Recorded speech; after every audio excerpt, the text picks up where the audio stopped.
Today we'll speak about the way or path of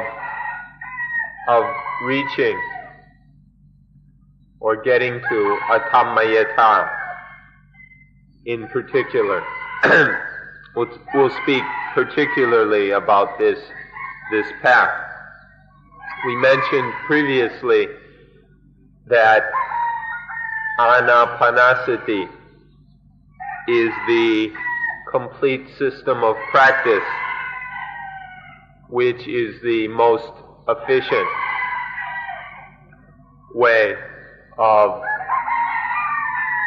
realizing Athammayata. In the word Anapanasati, the most important word is sati. The last word, sati, mindfulness, is the key, the crucial element in Anapanasati. However, of all the ways of training and using mindfulness, training mindfulness on the breathing in and out is the most beneficial approach, is the best way. When one practices Anapanasati completely and correctly, according to the way it is taught in the Pali scriptures, then one has a way of practice that is complete and perfect. In that there is sila, or ethics, proper conduct in speech. There's samadhi, the calming and stabilizing of the mind. And there is panya, intuitive wisdom. In Anapanasati, when practiced as taught by the Buddha, there will be these three elements, the three trainings of the path will be there together and complete. There are many ways of practicing. There are other ways of practicing Anapanasati, but if these other ways will not be complete in sila, samadhi, and panya. The yogis in India are also practicing Anapanasati in many forms. They call it pranayama, which means controlling the breath. And this is done in all kinds of different ways according to the way each of these yogis has learned. Prana means breath, but it can just as well mean life, because in the old days, people took that breath was life. So prana means both breath, life, and is even seen as the life force. This understanding of pranayama goes back very, very far, before there was anything that we could properly call religion. Back the people who were still living in the forests, caves, and jungles started to notice the wonder and excellence of the breath, how marvelous and powerful the breath could be. This was something that occurred naturally. This was taught to them by nature. And in a natural way, they discovered pranayama. What they discovered was that when the breath is long, with long, healthy breaths, a lot of one feels really comfortable and at ease. There's a great feeling of health and strength. When one breathes in long, easy breaths, a lot of oxygen is brought in, and so the body is very comfortable. The body is able to rest and relax. And also breathing in this way this way of breathing controls and eliminates any bad or evil moods. There are a lot of harmful mind states such as anger, fear, and so on. And this long, deep, healthy breathing can just sweep all of those ugly mind states out. And then the mind will be calm and clear and peaceful as well. This was discovered in a very natural way. Or if there was a cut and blood was flowing, with very long, relaxed, deep breaths, the blood flow would slow down and could even be stopped by the influence of the breathing. This is an example of how the breathing can control the body, of the powerful influence of the breath when it's used properly to control the body.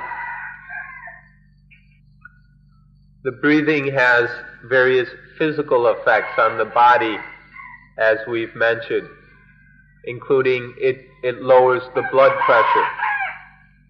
The long, deep breathing can lower the blood pressure. There are also mental effects and influences as well. The long, deep breathing is able to calm away, sweep away any harmful emotions and moods which assail the mind. And so in this way, Anapanasati was a science way before anybody really knew of the word science. It's a very ancient science naturally discovered by our primitive ancestors. We should understand mindfulness with breathing in this aspect as a starting place. Then in the Buddha's time, 2,500 years ago, it seems that the knowledge and practice of Anapanasati had spread all over India, because even at the age of 7, the young prince, Siddhartha, who later left home and became the Buddha, as a young prince, the Prince Siddhartha was practicing Anapanasati and was quite successful in the early stages of it at the age of 7. But in those days, the way of practice was incomplete. It hadn't been developed to its completion, to its full potential. But then the Buddha was exploring Anapanasati, and through his explorations, investigations, and discoveries, developed it further and further until awakening. The Buddha said that he awakened, achieved complete liberation while practicing Anapanasati. He had been practicing it and taking it further and further beyond what anyone else had done with it, until taking it all the way to perfect liberation. And then in this way completed the system of practice and realized its fullest potential. The Buddha himself said that when practicing this to the point that I dwelled only in Anapanasati, then there was the final awakening. And so because of this, the Buddha recommended and taught this system specifically. The Buddha only taught one system of meditation, and this is the system of Anapanasati. Now sometimes he didn't use this name. Sometimes he spoke of it in terms of the Satipatthana, the foundations of mindfulness. But he was teaching the same system of meditation, and it's the system of Anapanasati that he practiced himself. And this is what he taught and encouraged the monks to do. Nowadays there are dozens of kinds of meditation, but the Buddha himself taught only one. And we maintain that this is the practice called Anapanasati. Then 1,000 years after the Buddha, there was a Brahmin man who became a Buddhist and wrote a big fat book called the Visuddhimagga, the Path of Purity. This man, Buddhaghosa Acharya, collected a lot of information on meditation, and in this book he recorded 40 kinds of meditation. And so ever since, Buddhists have been going around talking about the 40 kinds of meditation. And then after that, more and more techniques and methods and systems of meditation have been invented, so that now there's all kinds of them all over the place. None of these newly invented systems, however, are better than Anapanasati. None of them achieve better results. So one ought to be interested in the original system, the system used and practiced by the Buddha himself, because it's a system that goes back way before the Buddha, discovered by our ancient ancestors, and then it is developed and evolved through the experience of many, many people until it was perfected through the Buddha's experience. So this is an ancient and venerable system of practice, one that we ought to be interested in. But nowadays you hear about Theravadan meditation, Mahayana meditation, Zen meditation, Tibetan meditation, all kinds of meditations all over, and doing all kinds of different things. Please note, however, that Anapanasati is a way of meditation, is a complete system that is quiet, simple, and peaceful. In Anapanasati, for example, one doesn't have to make any noise. One can do it while sitting very quietly. One doesn't have to stand and stretch and move the body around in various postures and movements. One can sit peacefully and do it. It's very simple. One doesn't have to bring in any complicated theories or any visualizations or any of that. It's very quiet, calm, simple system of meditation. One doesn't have to also carry around any special furniture or special devices in order to meditate. The details about practicing Anapanasati can be found in a manual that has already been printed. So if you're interested, you can find that book and study it yourselves. What we'd like to discuss today is how Anapanasati leads to the realization of the knowledge which is called Attammayata. In Anapanasati there are 4 areas of study, 4 groups of lessons for us to investigate. The first group or area is about the body, in specifically preparing the body and the nervous system so that they're calm and quiet and provide a fitting foundation for higher levels of study and practice. If you study the meaning of the first area regarding the body, you'll see that it prepares the body so that one is able to investigate things on a higher and more profound level.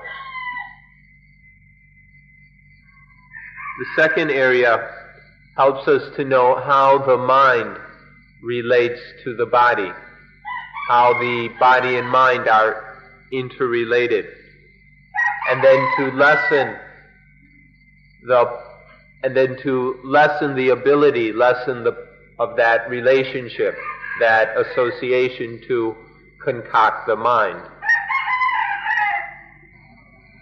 The third area deals with the mind itself directly. The third area is about understanding the mind in its various manifestations and then mastering that mind. Mastering by making by delighting it, forcing the mind to be glad and delighted, by stabilizing the mind, collecting it and concentrating it, and then liberating it, freeing it. The third area is all about mastering the mind so that one is out from under the mind's control and power. Then when the body and mind has been prepared through these first three groups of lessons, then one comes to the fourth group. And this is where the mind starts to look into the reality of things. And this is where there arise first of all, anicca, the fact of impermanence. So one studies, contemplates the fact of impermanence. And then you don't have to worry if this is done correctly, it will lead to all the other tas, all of the 9 tas, from impermanence to unsatisfactoriness, selflessness, naturalness, the natural law, conditionality, voidness, thusness, and finally unconcoctability, atamayata. In the discourse where the Buddha discussed this, or in the discourses where this is discussed, only anicca is mentioned. But if anicca is seen thoroughly and correctly, it will lead to seeing all the rest of the 9 tas.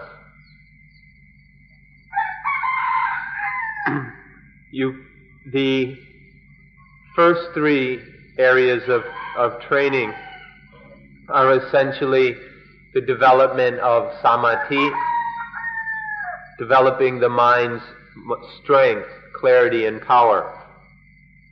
Or we can say samatha, the development of tranquility. So the first 3 groups of lessons develop samadhi. And within that, there is also sila. There's ethics and morality. But then the fourth area is where vipassana specifically is essentially and purely vipassana, seeing clearly into the nature of things. Or we can say this is the part of the practice that is exclusively panya, about intuitive wisdom. To just go and see things in their true nature it just doesn't happen. First, the body and mind have to be calmed and prepared. The mind must be stabilized, cleared, and focused. If this is done properly with the first areas of practice, then it's possible to come to see anicca quite easily. It's seen all over, in all its aspects, in all meanings, and significations of the fact of anicca. The word ta, or in Thai da,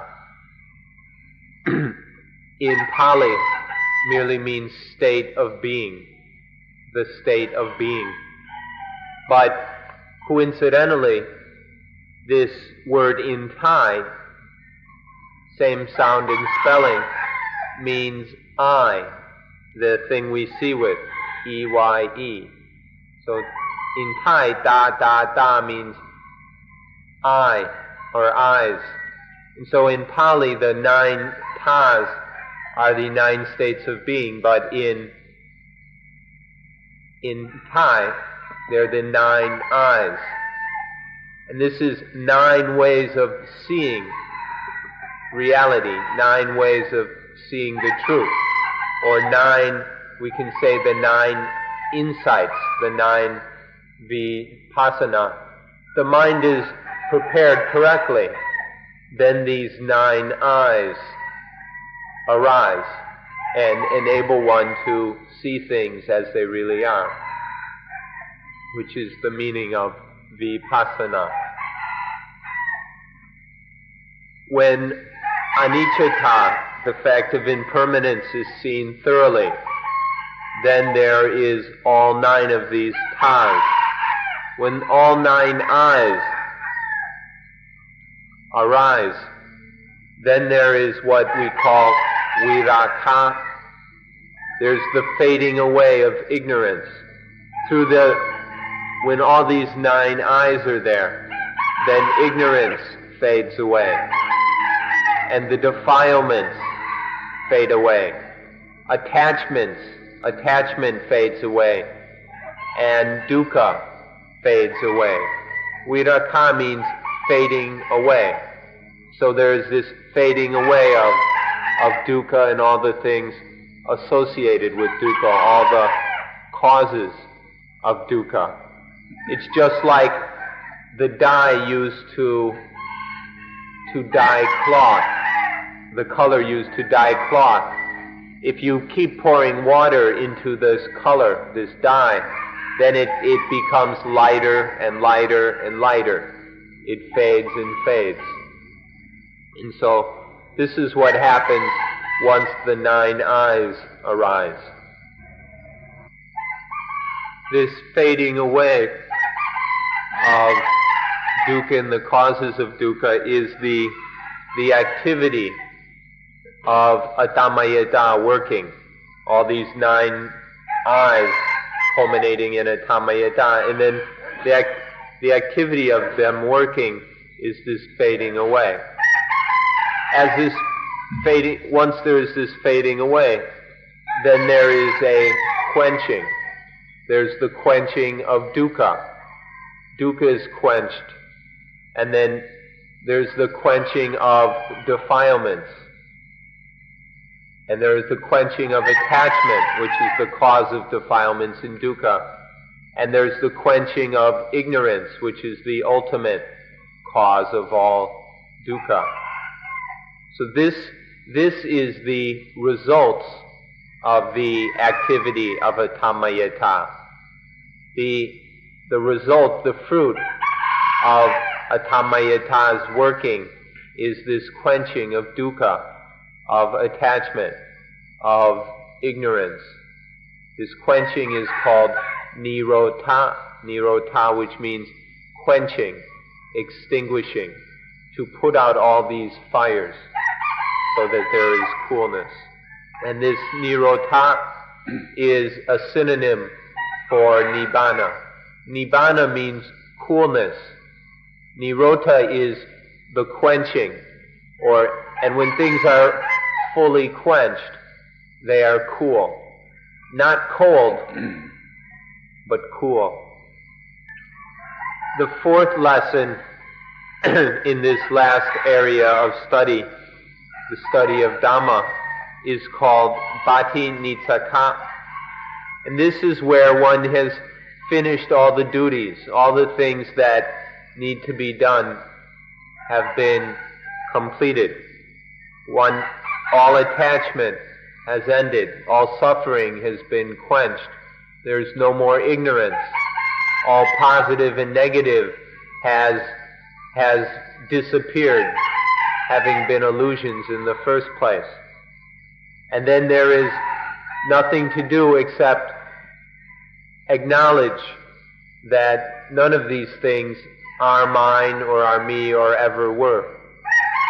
We can compare this to, and Bhattinitsaka means tossing away, just tossing everything away in acknowledgement that it's not me, it's not mine. This can be compared to the fact that previously, in our ignorance, we've been possessing everything. We've been stealing these bodies, these minds, these thoughts. We've been laying claim to everything as I and mine, which is basically an act of theft.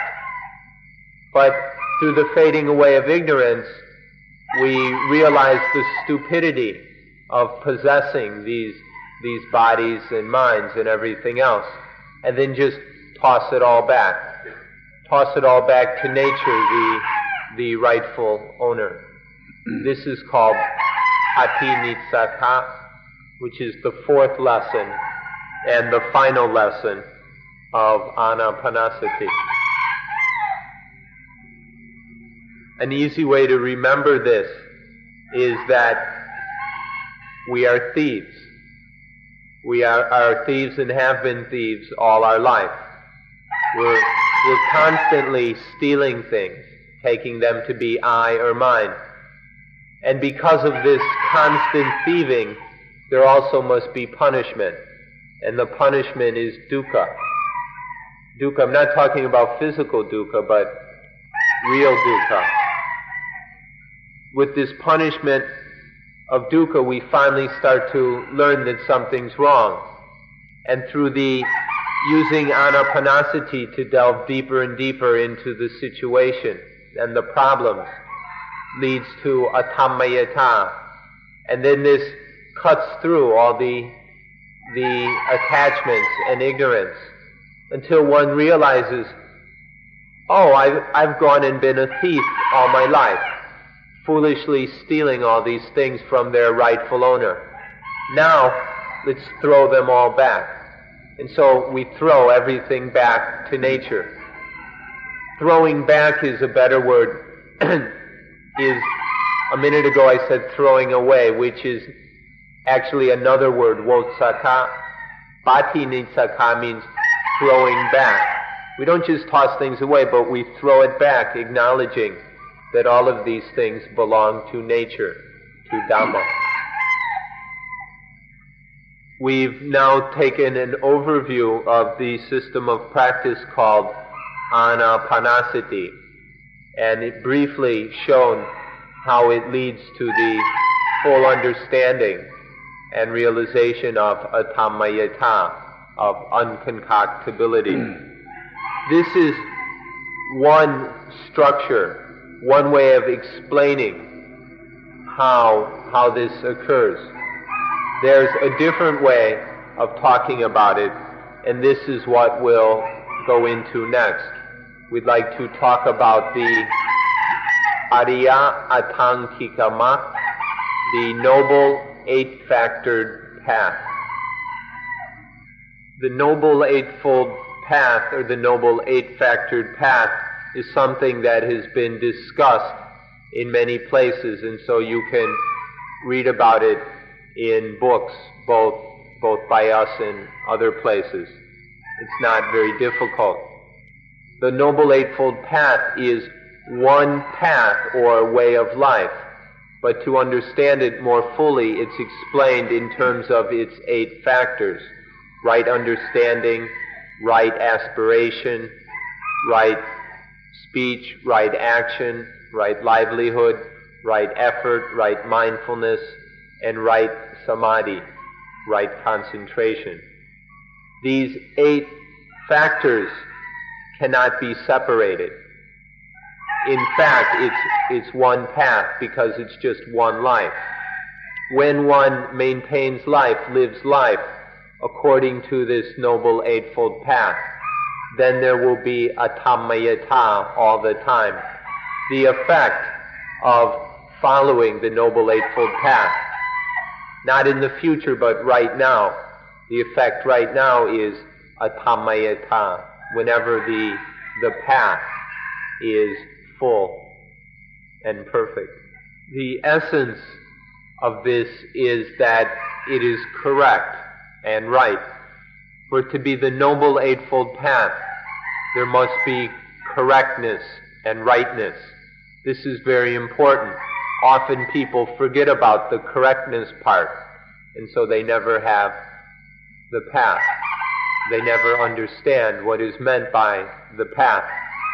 So first of all, there must be right view, right understanding, or samadhi.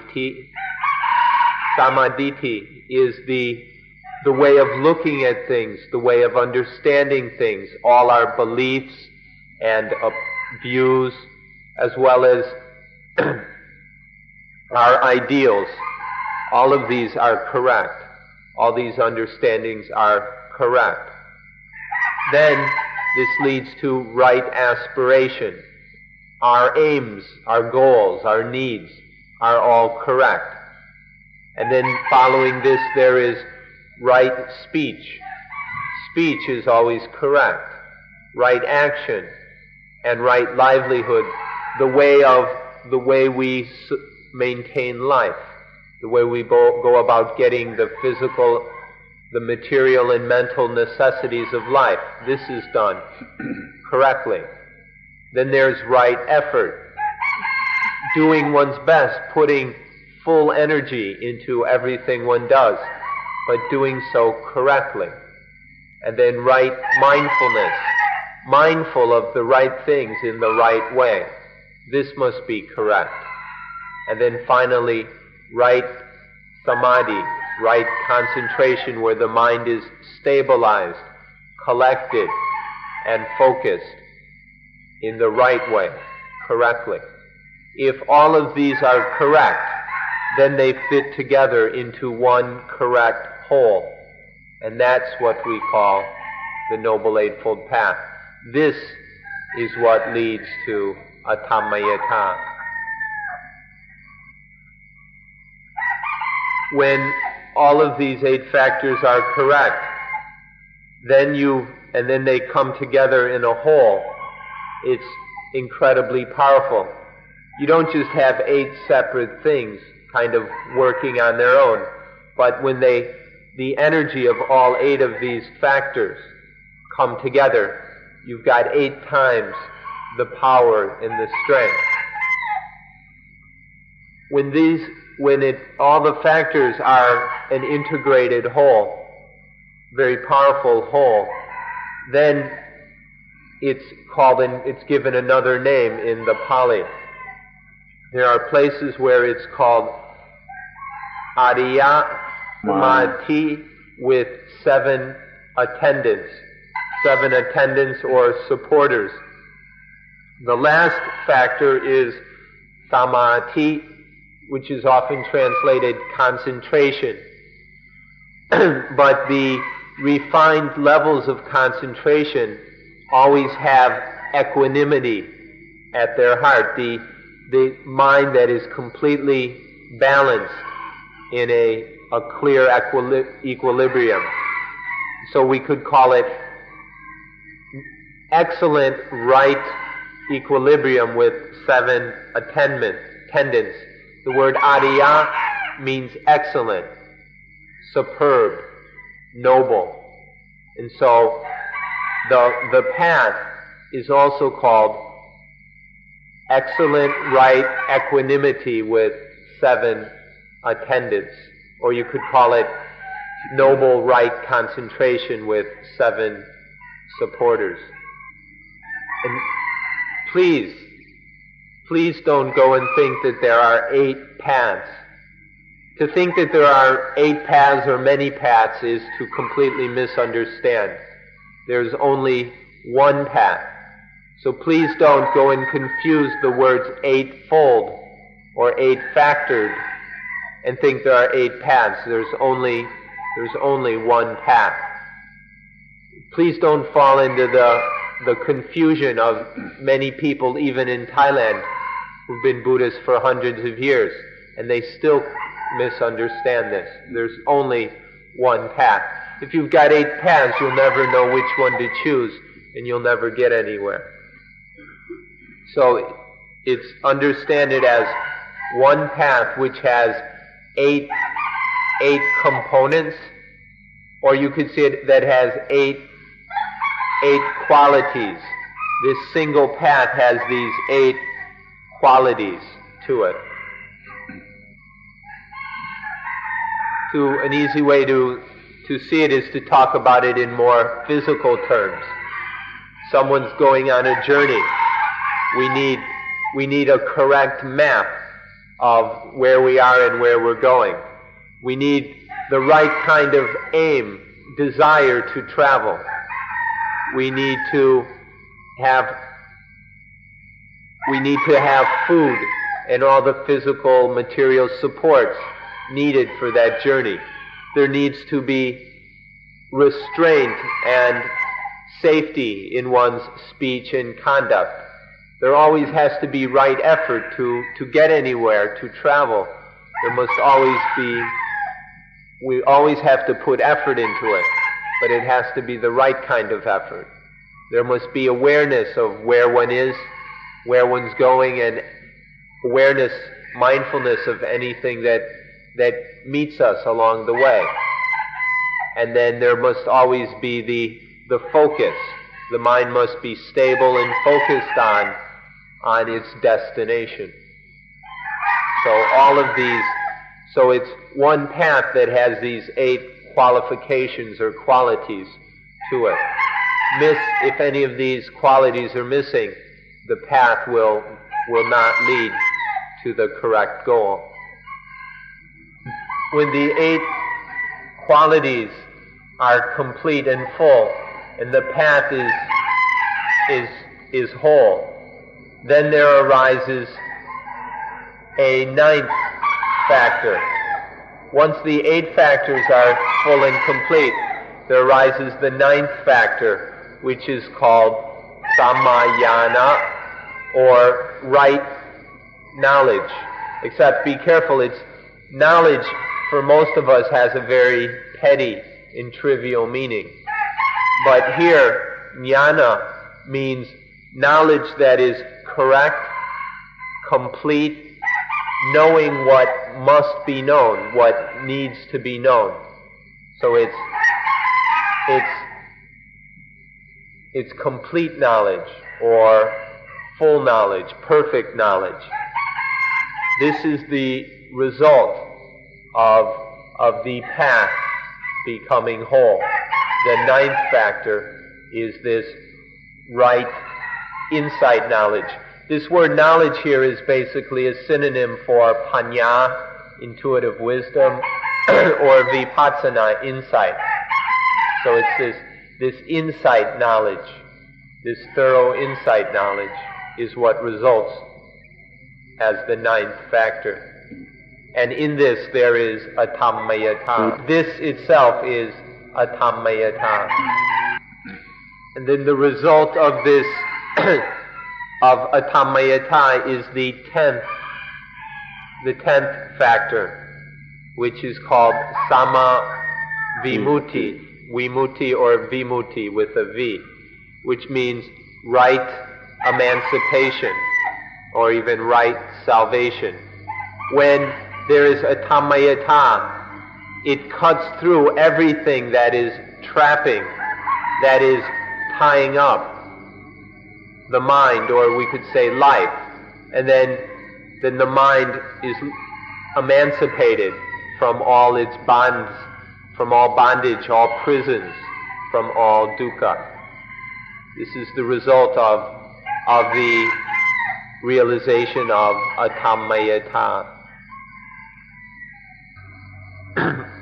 The 8 factors of the Noble Path are the causes, are the set of causes which lead to the two results of right insight knowledge and right emancipation. The first 8 factors are just the causes. They're not everything. They're just the causes. Then there are these 2 results of Sama Vimutti and Sama Jnana and Sama Vimutti. All 10 taken together can be said to be Buddhism in its entirety. All of Buddhism, to talk about all of Buddhism, there must be all 10 of these. Just the first 8 isn't enough. Buddhism, to be whole, encompasses the last 2 factors. Or altogether, these 10 are normally called the samatha, or the 10 samatta, the 10 states of being correct. There's this da word again. And sama means correct, right. So the 10 states of rightness or correctness. This is the heart and essence and whole entirety of Buddhism in these 10 factors. It's one thing with 10 factors, 10 qualities. Most of you have probably never heard of these, the samathas, the 10 samatha before. It's never written about in most of the books. You've all had a chance to hear about the Noble Eightfold Path, but you haven't heard the full story until you understand the samatha, the 10 samatha. The 8 factors of the Noble Eightfold Path, these are the factors to be practiced. This is what is to be practiced. But when it's practiced until complete, there arises the second 2 factors. The 8 causes and the 2 results together. This is the whole story. This is what is complete. The Buddha said that anyone who has the Buddha as a good friend, anyone who takes the Buddha as their best friend, will escape from all the problems associated with birth, aging, illness, and death. Which means one who takes the Buddha as their best friend, as their good friend, their best friend, will not have any more dukkha in life. Dukkha happens in life, in the natural processes of birth, aging, illness, and death. With the Buddha as our best friend, we escape from all the dukkha associated with life. Notice that he used the word good friend or kalayana mita.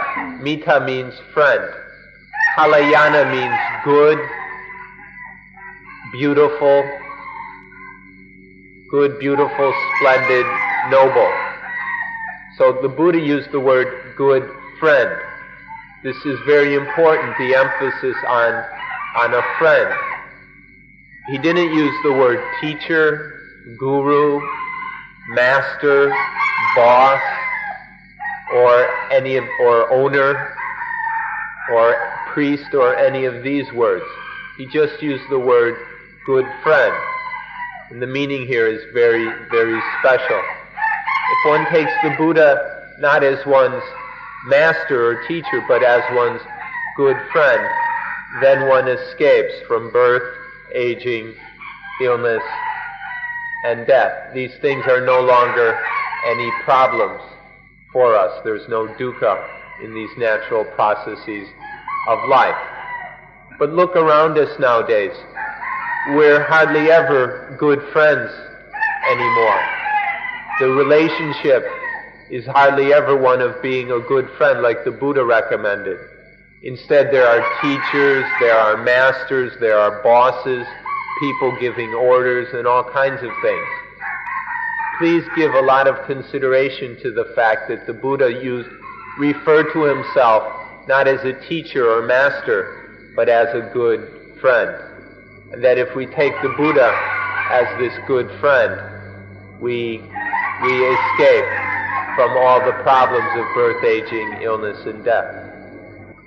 The most one could say would be that the Buddha is the leader, the one who walks first and then shows us the way.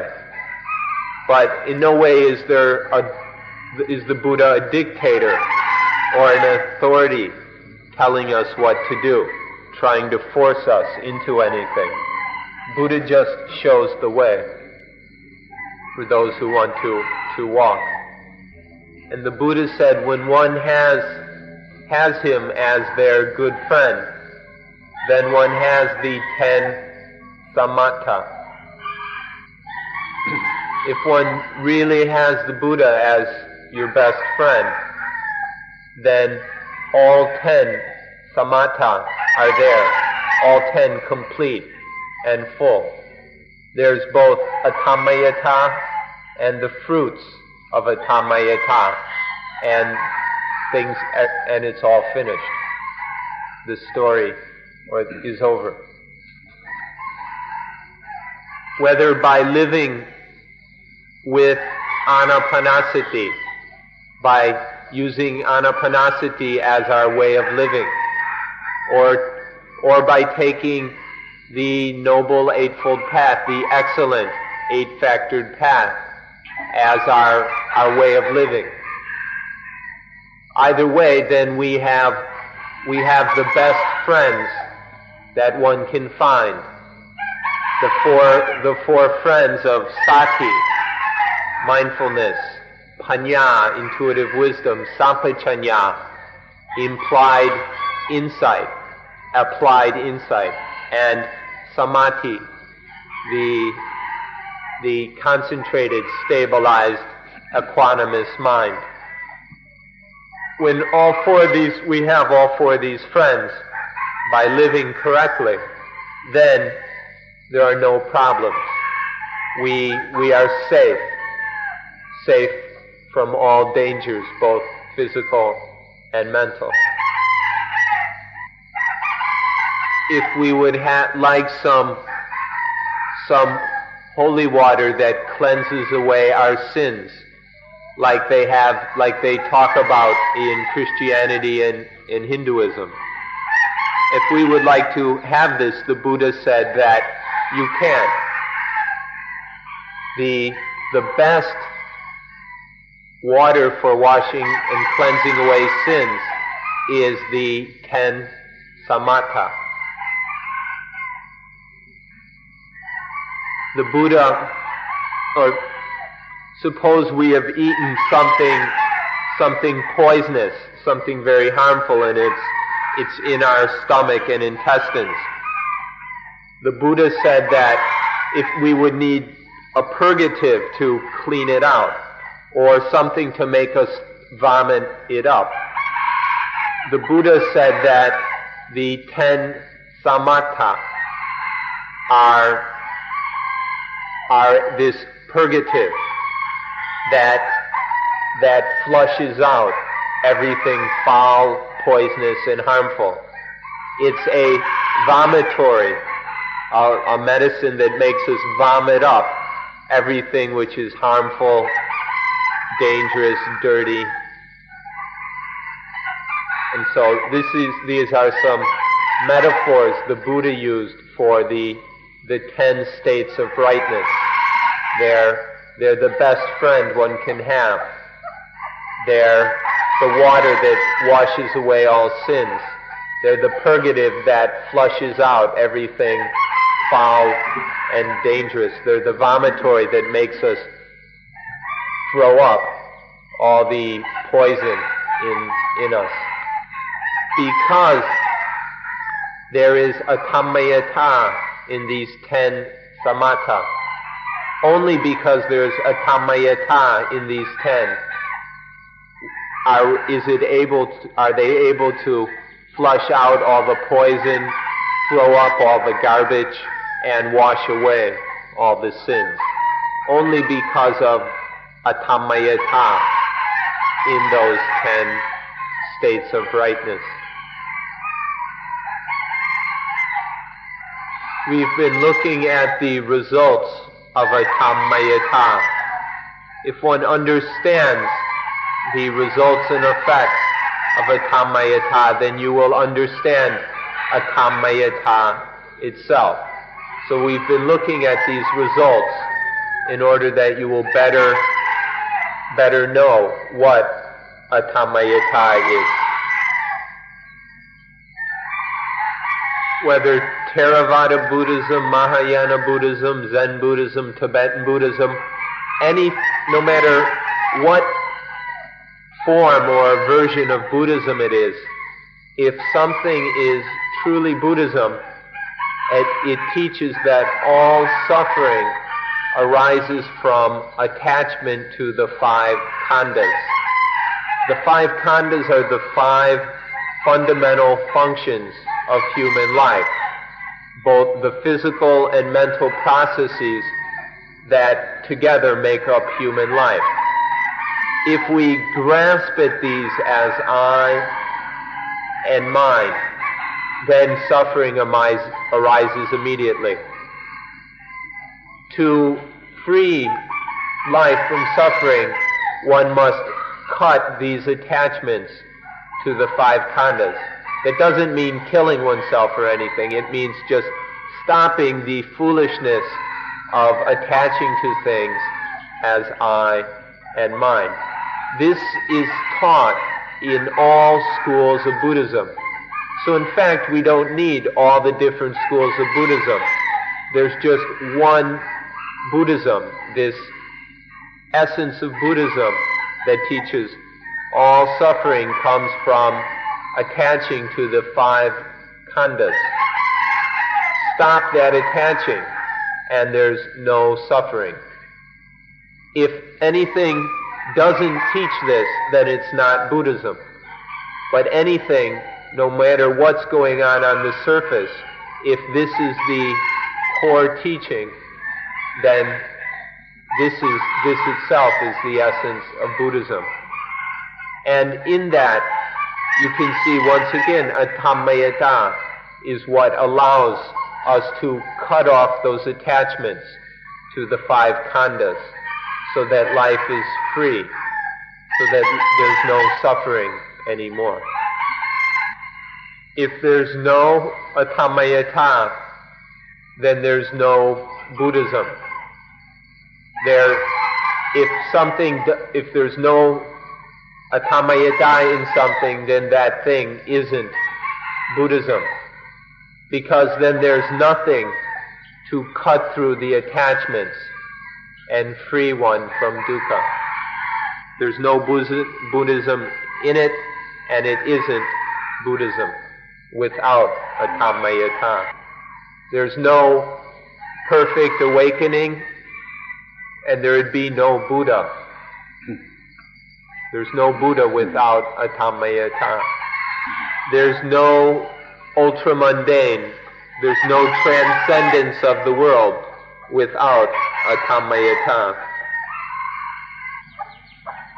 Now we'd like to look at the Buddha himself. If there was no atamayata, the prince Siddhartha never would have left home to search for the way out from suffering. Or once having left home in search of truth in the way out of dukkha, without atamayata, the prince, now an ascetic, would have just gotten stuck at the highest level of knowledge available at that time. He wouldn't have been able to go beyond it. The last teacher that the Buddha stayed with was teaching a very deep and subtle state of concentration called Newa Sanyana Yatana, which means the experience which is neither experience nor non-experience. This is the experience that is neither perception nor non-perception, is another way of translating it, which we could call the utmost absorption, where the mind is so absorbed into itself. You can't say that the mind is experiencing anything, but you can't say that it's not experiencing. This was the highest mystical state taught in the Buddha's, before the Buddha appeared in the world. And the prince would have just got stuck there if there wasn't Atamayata. But because of Atamayata, the prince saw that this was not the end of suffering. This was not the end of dukkha. It was just a very refined state that was impermanent and not worth relying upon. So the Buddha said Atamayata and went beyond that until finding the true and total end of dukkha. Atamayata is used to progress from step to step to step. At every stage we tend to get stuck, and we get comfortable and feel secure and don't want to go any further. It's Atamayata that allows us to get unstuck so we can proceed to the next level and stage.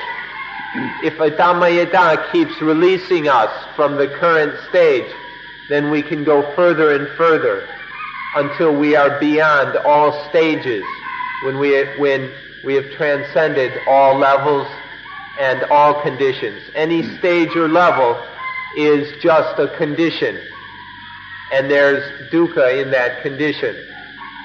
But to transcend all those levels, we need Atamayata to keep letting us free.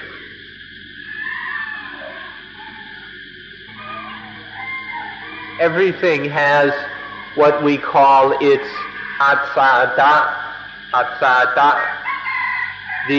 which means the attractiveness. It's the charm. Everything has a charm, something that pulls and attracts us. And so first we get stuck in sexuality, in sensuousness and sexuality.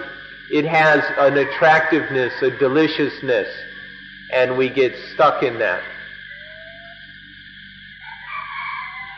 If the mind can go to a higher level, if there's enough Atamayata to abandon, to let go of the sensuality and sexuality and move to a higher level, then the mind will get stuck in pure forms, material things where one's attracted to just the materiality in itself, not the sensual pleasures that they can bring. And then one gets stuck in the pure forms. Then Atamayata allows us to let go, releases us from the attractiveness of these pure forms. And then one gets stuck in the formless, things that are beyond all form and materiality.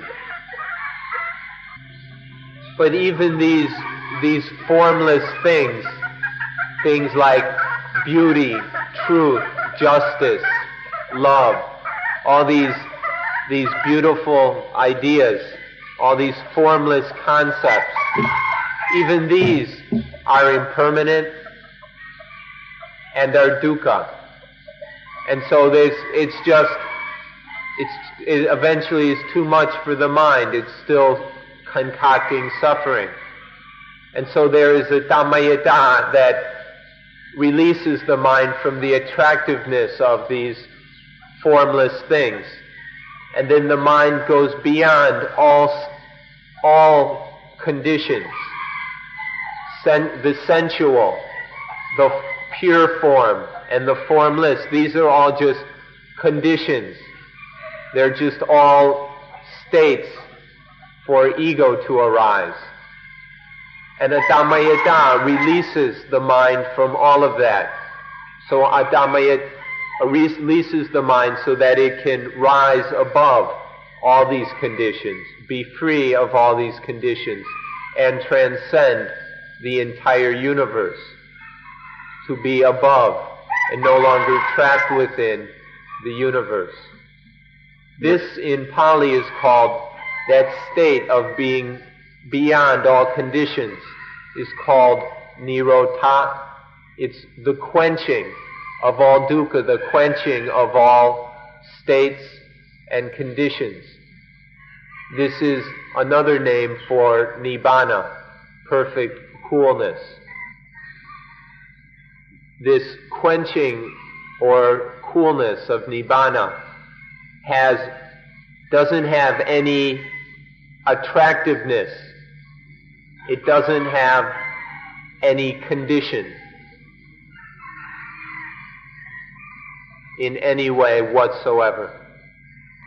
So by now we've looked at the Dhamma benefits, the spiritual benefits of Adhamayata from quite a number of angles. Now it would be interesting to take some time to look at some of the worldly benefits of Adhamayata, ways that Adhamayata can help us in just the ordinary worldly business of our lives.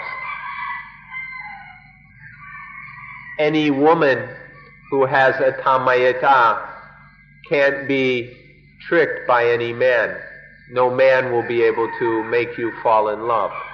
No man will be able to lure you. And then any man who has Adhamayata, there won't be any woman anywhere who can lure you into love and trap you.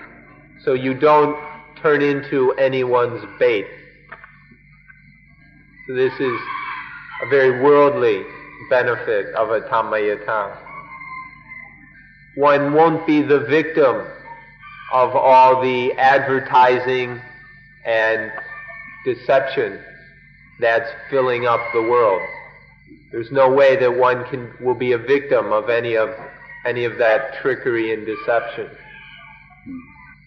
One won't be a victim of any politics, politician, or political system. No one can hypnotize you. No one can implant thoughts and ideas in your mind. You won't get infatuated with material progress. Adhamayata will lessen the amount of insane people and will lessen the amount of suicides. It will lessen crime and war. Adhamayata will decrease all the various kinds of crisis in this world. It's not very difficult to observe that in this world full of science, technology, and material progress, people are really infatuated with the attractiveness, the deliciousness of these things produced in this modern technological world. People are so hooked on the attractiveness of these things that they become envious of each other, they compete, struggle, and fight. People are struggling for power in order to control as much as they can, even trying to control the entire world. And so this brings up all kinds of conflict and fills the world with crises all over the place. Adhamayata can cut through that, will eliminate that being infatuated by, getting caught up in all those attractive things, and will thereby cut through a lot of the crises in the world. All this wonderful knowledge about atoms and subatomic particles and outer space and the cosmos and all these things, all this increasing knowledge just leads to more jealousy and more competition. People take this knowledge and just try to use it to control the world more and more. So all this kind of knowledge is just leading to more competition and strife. A Dhammayata can free us from the attractiveness of that knowledge and allow us to live in peace. All the problems that exist, whether physical, mental, or spiritual, all of these will be eliminated from the world through the power of a Dhammayata. Whether you're going to live as a householder, a layperson, or a homeless one, you need to use a Dhammayata either way. Finally, we'd like to summarize, saying that all of you who are searching for the best thing in life, all of you who are looking for the best thing for a human being, for a human life, searching without really knowing what you're looking for, but somehow trying to find the best thing, what's most worthy and best and highest for human life. Would like to tell you that that best thing is a Dhammayata, the thing that one is searching for. If one's really looking for what is best and highest, that thing is a Dhammayata. This is the object of any genuine search. Or if you're looking for yourself, if you really find yourself, then you'll find that you've got problems. And you've got problems because you don't have a Dhammayata. And then you better find some Dhammayata, better have a Dhammayata.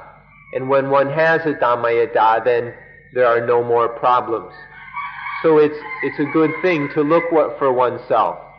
But once you find yourself, don't stop there. When you find out you don't have a Dhammayata and realize that you need it, then find it and have it, and then you'll be free of all problems. Life won't have any more problems. You've heard the words probably, the world of the Messiah, the world when the Messiah has come and is then ruling the world correctly. In Buddhism, and many people are waiting for the coming of the Messiah. They're hoping for the Messiah's world. You can find the same kind of thing in Buddhism. Many Buddhists are waiting for the coming of the Maitreya Buddha.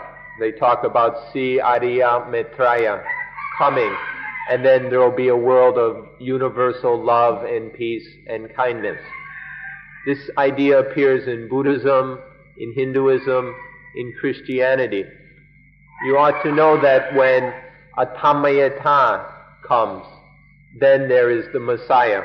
When a Dhammayata is ruling the world, then we will have the world of the Messiah, the world of Maitreya Buddha, of universal peace and love and harmony. In Hindu, it's called Galki. In Buddhism, Maitreya, and in Christianity, Messiah. When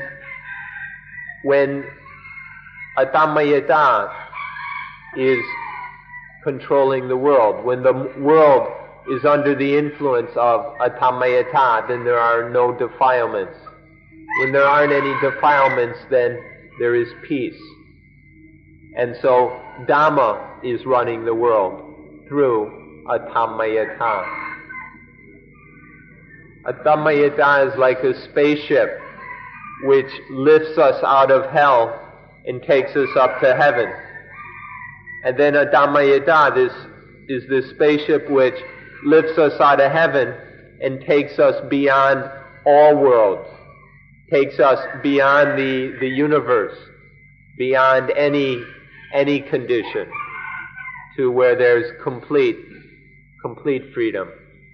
Adammayata is a spaceship like this. In the political field, with Adammayata, there won't be capitalists and there won't be communists. There will just be what we call Dhammic socialism.